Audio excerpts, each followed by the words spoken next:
Okay, so আমরা আবার শুরু করি. Let's begin again.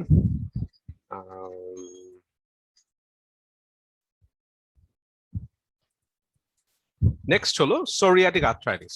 তো এটা খুবই সিম্পল, নাম থেকেই মোটামুটি বেশিরভাগ জিনিস আমাদেরকে বলে দিচ্ছে সোরিয়াটিক আর্থ্রাইটিস। তার মানে এই পেশেন্ট গুলার ইউজুয়ালি একটা হিস্ট্রি থাকে সোরিয়াসিস লেশনের, অথবা অ্যাক্টিভ লেশন থাকে, এবং অ্যাক্টিভ লেশন থাকার পাশাপাশি দেখা যায় একটা আর্থ্রাইটিস হয়।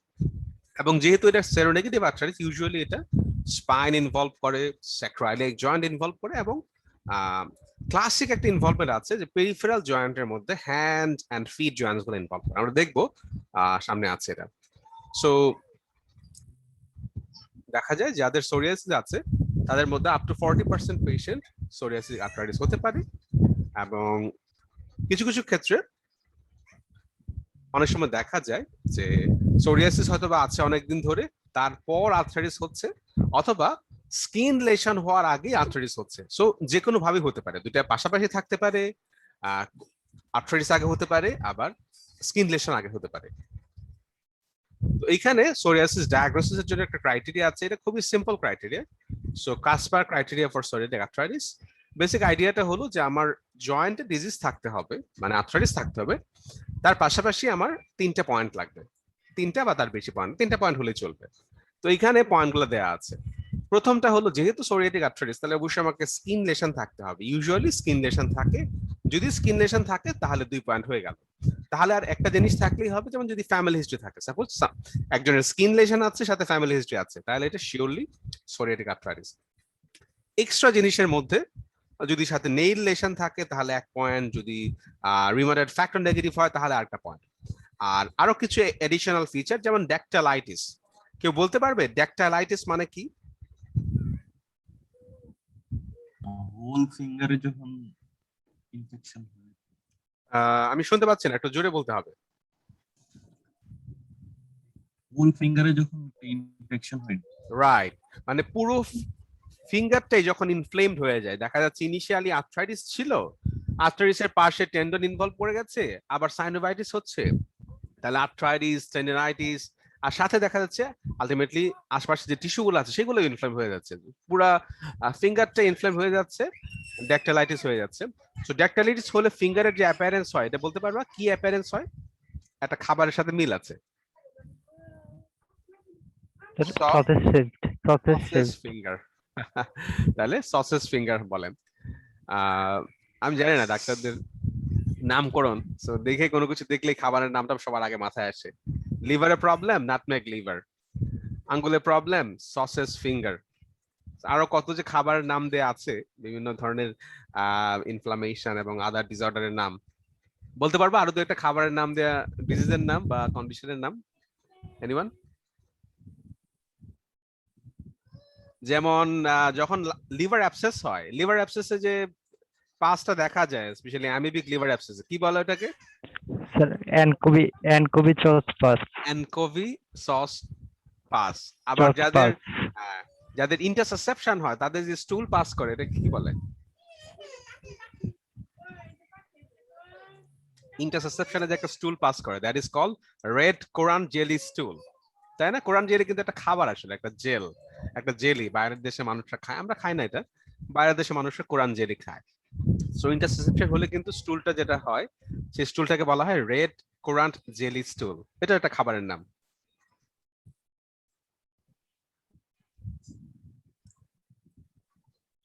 যাই হোক, সহজ কথাই হলো কাসপার ক্রাইটেরিয়াতে স্পেশাল কিছু নাই। মানে একটা পেশেন্টের জয়েন্ট ডিজিজের পাশাপাশি যদি typical psoriatic skin lesion and nail lesion থাকে, তাহলে এটা তুমি কনফিডেন্টলি বলতে পারবা দিস ইজ সোরিয়াটিক আর্থ্রাইটিস। আর সাথে অ্যাডিশনাল ফিচার হিসেবে ড্যাকটালাইটিস থাকলে তো আরো সাজেস্টিভ, সেরোনেগেটিভ হলে আরো সাজেস্টিভ। তো that is the Kasparov criteria for psoriatic arthritis diagnosis. এখন আমরা প্যাথোফিজিওলজিতে যাব। এখানেও খুব বেশি নতুন কিছু নাই। একটা জিনিস মনে রাখতে হবে যে এখানে ফ্যামিলি হিস্ট্রিটা খুবই ইম্পর্টেন্ট। এখানে হেরিটেবিলিটিটা মোর দেন 80%, মানে বেশিরভাগই দেখা যায় ফ্যামিলি হিস্ট্রি থাকে। জেনেটিক ভ্যারিয়েশন দেখা যায় এইচএলএ বি বা এইচএলএ সি এর সাথে এটা রিলেটেড, এবং এইটা আমরা দেখি যে almost all types of arthritis আমরা বলি যে পেশেন্ট গুলোর একটা জেনেটিক একটা প্রিডিসপোজিশন থাকে, সাথে একটা এনভায়রনমেন্টাল ট্রিগার এসে সেই জিনগুলোকে অ্যাক্টিভেট করে এবং তখন ইনফ্লামেশনটা হয়। এটা আমরা রিউমাটয়েড আর্থ্রাইটিসও সেম কথা পড়েছি, অ্যাঙ্কাইলোজিং স্পন্ডালাইটিসও এই কথা ছিল। মানে যত ধরনের আর্থ্রাইটিস আমরা পড়ছি সবগুলাতেই দেখা যাচ্ছে এই কথাটাই, যে একটা genetically susceptible individual with environmental trigger, এই কারণে দেখা যাচ্ছে আর্থ্রাইটিসটা হচ্ছে। তো এখানে দেখা যায় স্পেশাল দু একটা জিনিস আমাদেরকে মনে রাখতে হবে। এখানে CD8 পজিটিভ টি সেলের সংখ্যা বেশি থাকে, মানে সাইটোটক্সিক টি সেল বেশি থাকে। এখানে যে পাথওয়েটা মোর অ্যাক্টিভ সেটা হলো IL-23 IL-17 পাথওয়ে। আমি IL-17টা মনে রাখতে বলবো, কারণ IL-17 এর এগেইনস্ট একটা ড্রাগ আছে। কি বলতে পারবে what is the drug against IL-17? আমরা আগে পড়েছি।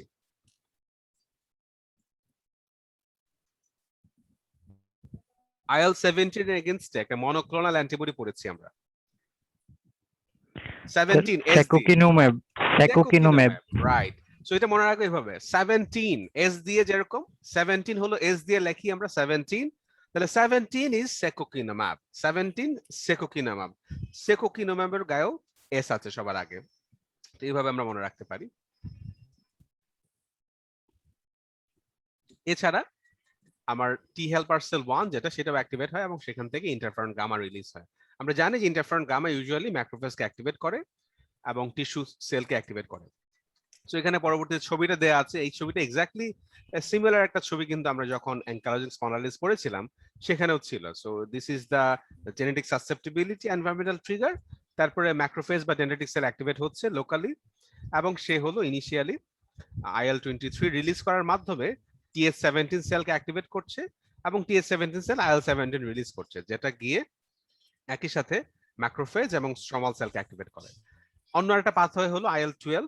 সো IL-12 যখন রিলিজ হয় সেও টি হেল্পার সেলকে অ্যাক্টিভেট করে। টি হেল্পার সেল হলো ইন্টারফেরন গামা রিলিজ করে, ইন্টারফেরন গামাটাও হলো ম্যাক্রোফেজকে অ্যাক্টিভেট করে। যখন ম্যাক্রোফেজ অ্যাক্টিভেট হয় সেখান থেকে টিপিক্যাল যে মেডিয়েটর গুলো আছে, TNF আলফা, ইন্টারলিউকিন 1, ইন্টারলিউকিন 6, এগুলো রিলিজ করে এবং সেগুলাই হলো পরবর্তী যে ফিচার গুলো আছে সবগুলা করে। এবং এই সেম সিমিলার একটা ছবি কিন্তু অ্যাঙ্কাইলোজিং স্পন্ডালাইটিসের এখানেও ছিল, বা সেরোনেগেটিভ আর্থ্রাইটিস যখন আমরা পড়ছিলাম, টিপিক্যাল। সো নাথিং স্পেশাল, এই সবগুলা ফিচার কিন্তু এখানে ছিল।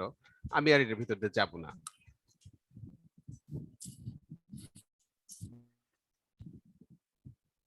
এখন হলো ক্লিনিক্যাল ফিচার। তাহলে ক্লিনিক্যাল ফিচার, যেহেতু এটা একটা সেরোনেগেটিভ স্পন্ডালো আর্থ্রাইটিস, তাহলে এখানে স্পাইন ইনভলভ করবে, তার মানে ব্যাক পেইন হবে, ব্যাক স্টিফ হয়ে যাবে। যেহেতু স্পন্ডালো আর্থ্রাইটিস, এখানে অ্যানথেসাইটিস থাকবে এবং জয়েন্ট যেগুলো ইনভলভ করবে, আমরা দেখি যে ইনভলভমেন্ট যে প্যাটার্নটা আছে সেটা ডিফারেন্ট টাইপসে হতে পারে। সো এই প্যাটার্নটা এখানে মোটামুটি 5 থেকে 6টা প্যাটার্ন দেখা যায়। তো আমরা এই প্রথম 5টা প্যাটার্ন হলো জয়েন্ট ইনভলভমেন্ট, আর পরের প্যাটার্নটা হলো মেইনলি অ্যানথেসিস ইনভলভমেন্ট। তো প্রথম যে প্যাটার্নটা ইনিশিয়ালি যেটা লেখা আছে ডেভিডসনে, সেটা হলো asymmetric inflammatory mono or oligo arthritis. মানে হলো যে মনো আর্থ্রাইটিস মানে হয়তো যে কোনো একটা সিঙ্গেল জয়েন্ট, যেমন একটা নি জয়েন্ট ইনভলভ করলো অথবা অ্যাঙ্কেল জয়েন্ট ইনভলভ করলো, তার সাথে পেশেন্টের skin lesion, that is asymmetric inflammatory monoarthritis. Oligo arthritis pattern কেমন হতে পারে, যেমন এক পাশে নি জয়েন্ট, অন্য পাশে দেখা গেল অ্যাঙ্কেল জয়েন্ট ইনভলভ করলো, দ্যাট ইজ অলিগো আর্থ্রাইটিস। মানে up to 4 joint is oligo arthritis. তাহলে এখানে কি থাকবে, সাইনোভাইটিস তো থাকবেই, পেরিআর্টিকুলার ইনফ্লামেশন থাকবে। তো এখানে কি হতে পারে, আমি বললাম যে হ্যান্ডস এন্ড ফিটে বেশি হয়, এবং একটা টিপিক্যাল আমরা ফিচার আমরা একটু আগে ডিসকাস করছিলাম, সেটা হলো ড্যাকটালাইটিস। সো ড্যাকটালাইটিসের মধ্যে কি হচ্ছে, সেটা হলো যখন ফিঙ্গার অথবা টোতে সাইনোভাইটিস হয়, এই সাইনোভাইটিসের সাথে আশপাশে টেন্ডিনাইটিস থাকে, অ্যানথেসাইটিস থাকে, এবং ইন্টারভেনিং টিস্যুটা ইনফ্লেমড হয়ে যায়। সহজ কথায় হলো পুরো আঙ্গুলে যা কিছু আছে, সাইনোভিয়াম, টেন্ডন এন্ড অ্যানথেসিস, সবকিছু যখন ইনফ্লেমড হয়ে যায়, তার পাশে টিস্যুটাও ইনফ্লেমড হয়ে যায়, তখনই ড্যাকটালাইটিস বলি আমরা। এবং এই অ্যাপিয়ারেন্সটাকে বলা হচ্ছে সসেজ ডিজিজ। এবং এটা এখানে একটা ছবিতে দেয়া আছে, আমরা ছবিটা দেখি। সো সসেজ ফিঙ্গার ছবিটা পরবর্তী পেজে দেয়া আছে। সো এখানে আমরা দেখতে পাচ্ছি কোনটা সসেজ ফিঙ্গার বলো তো এখানে, which finger is sausage finger here? Middle finger, তাই না? মিডল ফিঙ্গারটা সসেজ মনে হচ্ছে, আর ইন্ডেক্সটাও কিছুটা ফুলে গেছে, বাট মিডল ফিঙ্গারটা একদম সিমেট্রিক্যালি দেখো ফুলে গেছে, সুন্দর একটা শেপ। এবং এখানে স্পেশালি আমরা জানি যে ডিআইপি বেশি ইনভলভমেন্ট হয়, সো ডিআইপির এখানে একদম শাইনি দেখা যাচ্ছে, পুরো ফিঙ্গারটাই ফুলে গেছে। ডিআইপি ইনভলভমেন্ট হতে পারে, বাট ডিআইপি ইনভলভমেন্টটা more common in psoriatic arthritis. So পুরো ফিঙ্গারটাই দেখো, এই ফিঙ্গারের তুলনায় এই ফিঙ্গারটা কিন্তু অনেক বেশি ফোলা। So that is your typical sausage disease or dactylitis. Typical sausage disease or dactylitis. আর এখানে আমরা আরেকটা ছবি দেখে ফেলি, এটা হলো classic appearance of psoriatic arthritis. এখানে কি হচ্ছে, একই সাথে নেইল চেঞ্জ। সো নেইল চেঞ্জে আমরা দেখতে পাচ্ছি কি জায়গায় জায়গায় ডেবে গেছে, ডেবে গেছে মানে হলো পিটিং। So that is পিটিং।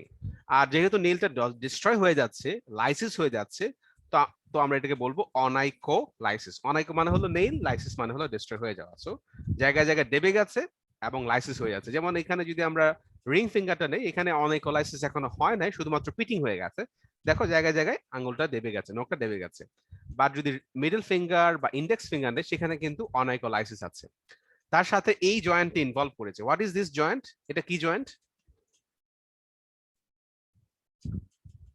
এই জয়েন্টটা কি? নেইলের পাশে যে জয়েন্টটা আছে, এটা কি জয়েন্ট বলো তো? কি নাম এটার? DIP DIP joint. Very good, distal interphalangeal joint. তাহলে ডিআইপি জয়েন্ট ইনভলভ করে আর এমন একটা কন্ডিশন আছে, বলো তো?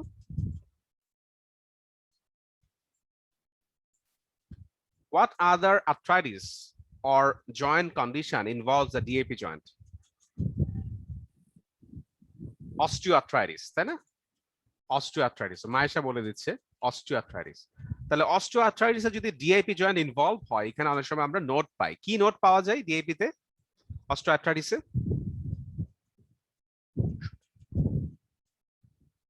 osteoarthritis এ ডিআইপি জয়েন্টে কি নোট পাওয়া যায় বলো তো? হ্যাবার্ডেন্স নোট। ইয়েস, মায়েশা বলে দিচ্ছে হ্যাবার্ডেন্স নোট। আর পিআইপি তে কি পাওয়া যাবে? অস্টিওআর্থ্রাইটিস হলে পিআইপি তে আমরা কি পাবো? Bouchard's node. Bouchard's node, right.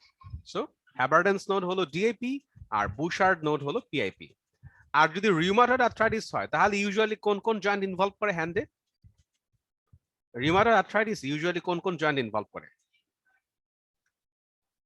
MCP আর PIP. MCP, PIP, right. So MCP এবং পিআইপি হলো রিউমাটয়েড আর্থ্রাইটিসের ক্লাসিক জয়েন্ট। অনেক সময় দেখা যায় যে রিস্ট জয়েন্ট ইনভলভ করতে পারে। ঠিক আছে, তো মনে রাখতে হবে যে DAP is for psoriatic and osteoarthritis. সবসময় আমরা এটা বারবার করে মুখস্থ করি, কারণ পরীক্ষাতে অনেক সময় এটা থেকে কোয়েশ্চেন আসে। তাহলে আমরা বললাম অ্যাকিউট ইনফ্লামেটরি মনো অর অলিগোআর্থ্রাইটিস একটা সিঙ্গেল জয়েন্ট অথবা 2-3টা জয়েন্ট ইনভলভ করতে পারে। ইউজুয়ালি হ্যান্ড এন্ড ফিটে জয়েন্ট ইনভলভ করে, বাট এখানে বলা আছে লার্জ জয়েন্ট নি অ্যাঙ্কেলও ইনভলভ করতে পারে। নেক্সট হলো যেটা একদম এক্স্যাক্টলি আর এর মতো দেখতে, সো আর এর সাথে ডিফারেন্সিয়েট করা খুবই ডিফিকাল্ট, সেটা হলো সিমেট্রিক্যাল পলিআর্থ্রাইটিস। নাম শুনে বুঝতে পারছি সিমেট্রিক্যাল, তার মানে এটা যখন হবে দুই হাতে বা দুই পায়ে হবে। পলিআর্থ্রাইটিস মানে মাল্টিপল জয়েন্ট ইনভলভ করবে, ইউজুয়ালি স্মল জয়েন্ট ইনভলভ করে, এই জন্য এটা বলা হয় এটা আর এর মতো দেখতে। পার্থক্য করব কিভাবে, যে আর এতে ইউজুয়ালি অনেক বেশি সিভিয়ার ইনভলভমেন্ট হয় এবং অনেক বেশি ডিফর্মিটিস হয়, বাট সোরিয়াটিক আর্থ্রাইটিসে ইউজুয়ালি ডিফর্মিটিস গুলা ডিফারেন্ট টাইপ অফ ডিফর্মিটি হয়। এবং ডিফর্মিটি যখন হয় তখন আমরা জানি একটা specific type of psoriatic arthritis আছে, যেটাকে বলে আর্থ্রাইটিস মিউটিলেন্স, সেটা আমরা একটু পরে পড়বো। বাট ইউজুয়াল যে সোরিয়াটিক আর্থ্রাইটিস, সেখানে ডিফর্মিটিস হয় না, so less extensive and more benign, deformities হয় না এবং পেশেন্টের পেইন বা সোয়েলিং এগুলো কম হয়। আরেকটা হলো যে আর এর যে এক্সট্রাআর্টিকুলার ফিচার সেগুলো অ্যাবসেন্ট থাকবে। তো আর এতে টিপিক্যাল কিছু এক্সট্রাআর্টিকুলার ফিচার কেউ বলতে পারবে? What are the common extraarticular feature of R A? Anyone?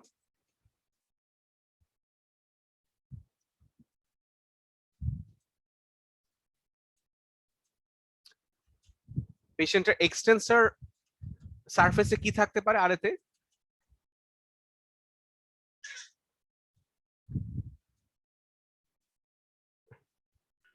Rheumatoid nodule থাকতে পারে, রাইট।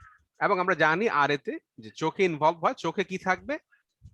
আর এতে যখন আই ইনভলভমেন্ট হবে সেখানে কি থাকে? এপিস্ক্লেরাইটিস, ইয়েস, এবং অনেক সময় দেখা স্ক্লেরোমালাইসিয়া থাকতে পারে, ইভেন সাম কেসেস কেরাটোকনজাংটিভাইটিস শিকা থাকতে পারে, মানে একদম ড্রাই হয়ে যাবে। So I features, lung features, cardiac features, মানে অনেক জায়গায় ইনভলভমেন্ট থাকে আর এতে। বাট সোরিয়াটিক আর্থ্রাইটিস ইউজুয়ালি আমরা যদি সিমেট্রিক্যাল পলিআর্থ্রাইটিস হয়, তখন ওইসব এক্সট্রা আর্টিকুলার ফিচার্স আমরা পাবো না। সো এটা দেখে একটা আইডেন্টিফাই করা যাবে বা ডিফারেন্সিয়েট করা যাবে। প্লাস অবভিয়াসলি পেশেন্টের নেল চেঞ্জেস বা সোরিয়াটিক লেশন তো থাকবেই, আমাকে হেল্প করবে। তো ডিআইপি যখন ইনভলভমেন্ট হয়, ডিআইপি আর্থ্রাইটিস এটা আরেকটা প্যাটার্ন। সো ডিআইপি আর্থ্রাইটিস হলে তার ডিফারেন্সিয়াল হলো অস্টিওআর্থ্রাইটিস। এবং আমরা দেখলাম ছবির মধ্যে ডিআইপি জয়েন্ট ডিজিজের সাথে অনেক সময় নেইল ডিজিজ থাকে, একত্রে থাকে। সোরিয়াটিক স্পন্ডালাইটিস, তো নাম দেখে আমরা জানি যে সোরিয়াটিক আর্থ্রাইটিস যেহেতু সেরোনেগেটিভ, অনেক সময় এখানে স্পাইন ইনভলভ করে। সো তখন কি হবে, ব্যাক পেইন বা নেক পেইন হবে এবং স্টিফনেস থাকবে। এবং আমরা দেখলাম যে রেইটার সিনড্রোম এবং সোরিয়াটিক আর্থ্রাইটিসের মধ্যে একটা ইম্পর্টেন্ট মিল আছে, সেটা হলো দুই জায়গায় সিনডেসমোফাইট গুলো একটা স্পেসিফিক প্যাটার্ন ফলো করে। দেখি তো কারো মনে আছে কিনা, রেইটার সিনড্রোম এবং সোরিয়াটিক আর্থ্রাইটিসে কি ধরনের সিনডেসমোফাইট পাওয়া যাবে? What type of syndesmophyte you will find in Reiter's and psoriatic arthritis?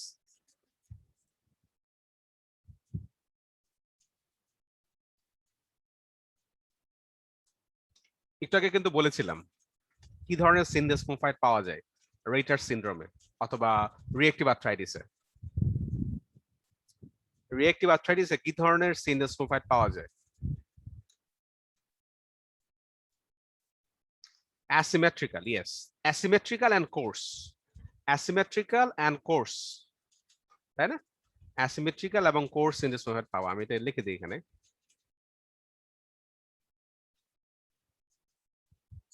Spine x-ray করলে asymmetrical and coarse syndesmophytes পাওয়া যাবে। হ্যাঁ, both in reactive plus psoriatic arthritis, দুই জায়গাতেই কিন্তু আমরা এই জিনিসটা পাবো। ওকে,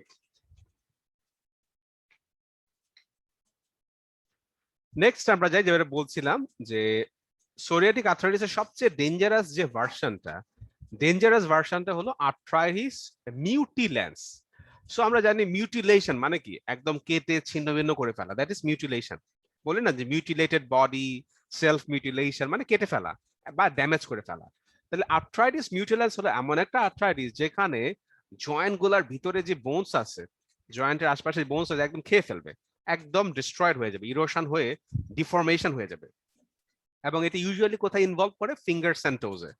তো এইসব পেশেন্টের কি হয় যে ফিঙ্গারস এন্ড টোজে ডিআইপি জয়েন্ট ইনভলভ করে, ইভেন পিআইপি ইনভলভ করে।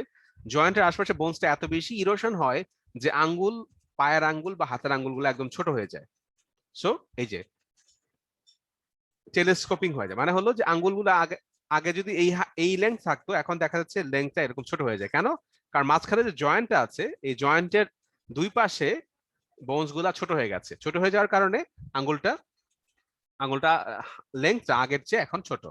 এবং আঙ্গুলটাকে যদি ধরে কেউ টান দেয়, তখন আবার নর্মাল লেন্থ হয়, ছেড়ে দিলে আবার আগের লেন্থে ফিরে আসে। সেটাকে বলা হয় টেলিস্কোপিং। ইনভেজিনেটেড হয়ে যায় স্কিনটা, যেহেতু স্কিনটা একটা এক্সট্রা স্কিন থাকে, ইনভেজিনেটেড হয়ে যায়। তো arthritis mutilans most destructive type of psoriatic arthritis. এটা খুবই রেয়ার, এবং এটা যখন হয় তখন হাত এবং পা দেখা যায় একদম ছোট ছোট হয়ে গেছে, আঙ্গুলগুলা সবগুলা ছোট হয়ে একদম খুবই আনইউজুয়াল একটা অ্যাপিয়ারেন্স হয়। তোমরা যদি নেটে ছবি দেখো আর্থ্রাইটিস মিউটিলেন্সে, দেখবে যে হাত পা গুলো একদম কেমন জানি অনেক ছোট ছোট হয়ে গেছে, মানে একদম বামন মানুষের হাত পায়ের মতো হয়ে যায়। তারপরে আমরা বললাম যে আরেকটা আর্থ্রাইটিস আছে, সেটা হলো এনথেসাইটিস প্রিডোমিনেন্ট। মানে এখানে বুঝতে হবে যে পেশেন্টের টেন্ডন এবং লিগামেন্টের যে ইনসারশন পয়েন্ট গুলো আছে, সেগুলাতে বেশি পেইন এবং ইনভলভমেন্ট থাকে। তো এখানে এনথেসাইটিসের ফিচারটা থাকবে। এবং এনথেসাইটিস কোথায় হয়, এখানে একটা লম্বা লিস্ট আছে যে কোন কোন জায়গায় এনথেসাইটিস হতে পারে। টিপিক্যালি আমরা জানি যে অ্যাকিলিস টেন্ডন একটা কমন সাইট, প্লান্টার ফাসা একটা কমন সাইট, এই দুটো হলো কমনেস্ট সাইট। আর যেহেতু সোরিয়াটিক আর্থ্রাইটিস, এখানে তো নেইল চেঞ্জ থাকতেই পারে। আমরা একটু আগে একটা ছবি দেখলাম, ওই ছবির মধ্যে কি কি ছিল, পিটিং ছিল, অনাইকোলাইসিস ছিল। এছাড়া আর কি হতে পারে, নেইল বেডের নিচে সাবাঙ্গুয়াল মানে হলো নেইল বেডের নিচে হাইপার ক্যারাটোসিস হতে পারে, জায়গাটা ফুলে যেতে পারে, এবং হরাইজন্টাল রিজিং হতে পারে। আমরা জানি যে হরাইজন্টাল রিজিং হলে কি হয়, জায়গায় জায়গায় ডেবে যায়। আরেকটা জিনিস আছে, আমরা আগে পড়তাম, আব্দুল্লাহ স্যারের বইয়ে ছিল অয়েল ড্রপ সাইন। দেখে মনে হবে যে কেউ নেইলের মধ্যে তেলের ফোঁটা দিয়েছে। এটা রেয়ার, এখানে লেখা নাই, কিন্তু অনেক সময় আমরা অস্পিতে কিন্তু লিখতাম অয়েল ড্রপ সাইন দেখা যেতে পারে। এবং অ্যাডিশনাল ফিচার হিসেবে সোরিয়াসিসের যে র্যাশ আছে, সেই র্যাশটা আমরা দেখতে পাই। সোরিয়াসিসের র্যাশটা কেউ ডেসক্রাইব করতে পারবা?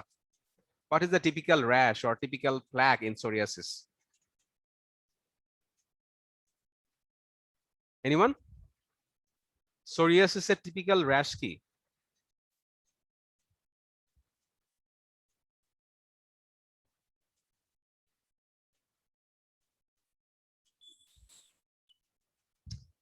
ট্রাই করো, কোনো অসুবিধা নাই। ওকে, let me try.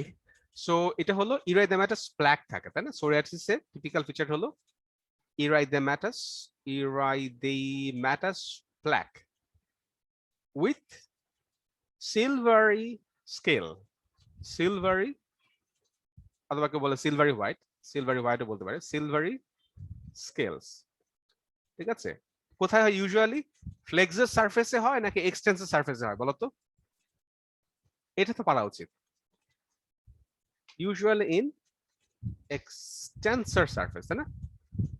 Extensor surface এটা বেশি হবে, ইউজুয়ালি ইন এক্সটেন্সর সারফেস।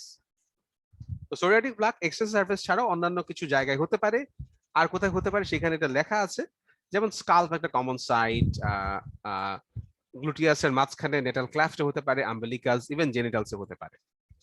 ঠিক আছে, তো এটা কিন্তু মুখস্থ করতে হবে, আমাদেরকে জানতে হবে সোরিয়াসিস লেশন কেমন দেখতে হয়। এগুলো এক্সামে জিজ্ঞেস করে, কমন কোয়েশ্চেন পরীক্ষাতে আসেও, যে কোনো পরীক্ষাতে এফসিপিএস এমডিতে এগুলো আসবেই মাস্ট। তো ইনভেস্টিগেশনস, ক্লিনিক্যাল গ্রাউন্ডস আমরা বললাম যে হিস্ট্রি অফ সোরিয়াসিস, সাথে পেশেন্ট এরকম একটা arthritis, different types of arthritis এর কথা বললাম আমরা। এক্সরেতে কি থাকতে পারে? ইরোসিভ চেঞ্জ, স্পেশালি যদি আর্থ্রাইটিস মিউটিলেন্স হয় তখন অনেক বেশি ইরোশন থাকবে, জয়েন্ট স্পেস ইনিশিয়ালি ন্যারো হয়ে যেতে পারে। সোরিয়াটিক আর্থ্রাইটিসের ফিচার কি কি যেটা আর এর সাথে ডিফারেন্সিয়েট করতে হেল্প করবে? আমরা বললাম যে একটা সিমেট্রিক্যাল পলিআর্থ্রাইটিস যখন হয় তখন ডিফারেন্সিয়েট করতে হয় আর এর সাথে। সো কি কি ফিচার আমাকে হেল্প করবে? যে পেশেন্টের নিউবোন ফর্মেশন অনেক বেশি হবে, পেরিআর্টিকুলার অস্টিওপোরোসিস কম থাকবে। আমরা জানি যে আরএতে ইউজুয়ালি পেরিআর্টিকুলার অস্টিওপোরোসিস অনেক বেশি থাকে। এক্সিয়াল স্কেলেটনে আমরা এক্সরে করলে কি পাবো আমরা অলরেডি বলেছি, সেটা হলো কোর্স অ্যান্ড অ্যাসিমেট্রিক্যাল সিনডেসমোফাইড। এটা আমাকে মুখস্থ করতে হবে, কোর্স অ্যান্ড অ্যাসিমেট্রিক্যাল সিনডেসমোফাইড। এটা কিন্তু একটা ছবি, যখন আমরা অ্যাঙ্কালোজিং স্পন্ডালাইটিস পড়েছিলাম সেখানে কিন্তু একটা ছবি আছে, ওখানে কিন্তু পাশাপাশি দেখবা বাম পাশে দেয়া আছে একটা খুবই ফাইন এবং সিমেট্রিক্যাল সিনডেসমোফাইড, আর ডান পাশে দেয়া আছে একটা কোর্স অ্যাসিমেট্রিক্যাল সিনডেসমোফাইড। স্যাক্রোআইলাইটিসটা হতে পারে এবং এটা ইউজুয়ালি অ্যাসিমেট্রিক্যাল হয়। ম্যানেজমেন্ট, রেইটার সিনড্রোম যে রিঅ্যাক্টিভ আর্থ্রাইটিস যে পড়েছিলাম সিমিলার। সো এখানে অ্যানাসিডস এন্ড অ্যানালজেসিস দিয়ে শুরু করি। যদি জয়েন্ট প্রবলেম অনেক বেশি হয় তো আমরা স্টেরয়েড দিব, ইন্ট্রাআর্টিকুলার স্টেরয়েড। এখানে একটা ইম্পর্টেন্ট জিনিস হলো যে বেশি রেস্ট করা যাবে না। রিঅ্যাক্টিভ আর্থ্রাইটিস বা রেইটার সিনড্রোমে বলেছিলাম রেস্টের কথা, কিন্তু এখানে কিন্তু বেশি রেস্ট করা যাবে না। কেন? কারণ হলো বোন অনেক সময় লেগে যেতে পারে। পোনি অ্যাঙ্কালোসিস মানে একটা বোনের সাথে আরেকটা বোনস লেগে যেতে পারে। স্পন্ডালাইটিস হলে পেশেন্টকে আমরা এক্সারসাইজ রেজিমেন্ট দিব। যখন ইনিশিয়াল এনএসএইডে কাজ হবে না তখন আমরা ডিএমআরডি দিব, এবং ডিএমআরডির মধ্যে ইউজুয়াল চয়েস হলো মেথোট্রেক্সেট। দেখি মনে আছে কিনা, আমি জাস্ট জিজ্ঞেস করি।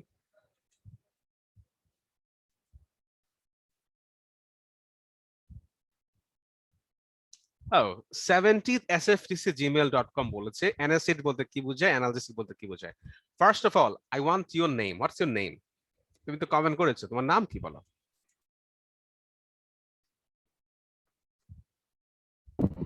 আসসালামু আলাইকুম। হ্যাঁ, হ্যালো। ওয়ালাইকুম সালাম। আমি কমেন্ট করেছি। আসলে আমি জানতে চাচ্ছি মানে এনএসআইডি এন্ড অ্যানালিসিস এর ডিফারেন্ট কিছু কিনা, মানে দুইটাকে আমরা লিখি। আচ্ছা আচ্ছা, বুঝতে পারছি। আমি তোমার নামটা আমি করে দিচ্ছি, এখানে চেঞ্জ করে দেবো। হ্যাঁ হ্যাঁ, মোমিনুল হাসান। নামটা একটু কাইন্ডলি মেসেজে লিখে দিলে ভালো হবে। আমি আচ্ছা, ওইভাবে স্পেলিংটা আমি এখানে চেঞ্জ করে দেবো। হ্যাঁ, কারণ সবার আচ্ছা, নামটা জানলে আমার ভালো, আমি নাম ধরে কথা বলতে আমার মানে একটু ন্যাচারাল মনে হয়। আচ্ছা, মানে আমার কোশ্চেনটাকে আমি বুঝাতে পেরেছি। আমি কোয়েশ্চেনটা বুঝতে পারছি। সো আইডিয়াটা হলো যে অ্যানালজেসিক কিন্তু অ্যানাসিড ছাড়াও অনেক অ্যানালজেসিক আছে। Suppose you think about tramadol, you think about opioids. Opioids গুলোও কিন্তু অ্যানালজেসিক, কিন্তু সেগুলা কিন্তু অ্যান্টি ইনফ্লামেটরি প্রপার্টি নাই। So analgesics is a big group. So এখানে আমি বলবো যে ডেভিডসন অনেক সময় অনেক জায়গায় একটু ভেগ করে লেখে, সো এই জন্য এটা একটু কনফিউশন তৈরি করছে।